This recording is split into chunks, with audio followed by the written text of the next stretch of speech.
ஆடி 1 ஏரியில் இருக்க முனியப்பன் கோவில் விசேஷம். அதுக்கு தான் நாங்கள் போயிருந்தோம்.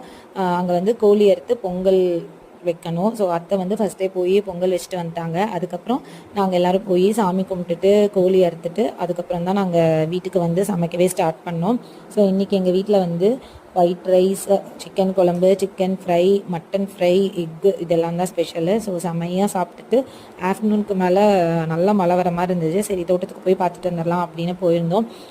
போய் கரும்பெல்லாம் பார்த்துட்டு அதுக்கப்புறம் இந்த வரப்பில் வந்து மிளகா செடியெலாம் வச்சுருக்காங்க. இந்த நீல மிளகா, அப்புறம் குண்டு மிளகா, அப்புறம் காந்தாரி மிளகா, அந்த மாதிரி நிறைய இருந்தது. எல்லாமே இன்னும் பிஞ்சாக தான் இருக்குது. கண்டிப்பாக பெருசானதுக்கப்புறம் இன்னொரு வீடியோவில் காட்டுறேன். அதுக்கப்புறம் சோளம் எல்லாமே வந்து போன வாரமே நாங்கள் பொரிச்சிட்டோம். அது ஏதோ ஒன்று விட்டு போயிடுச்சு போல், அதையும் பொரிச்சு பார்த்துட்டு இருந்தோம்.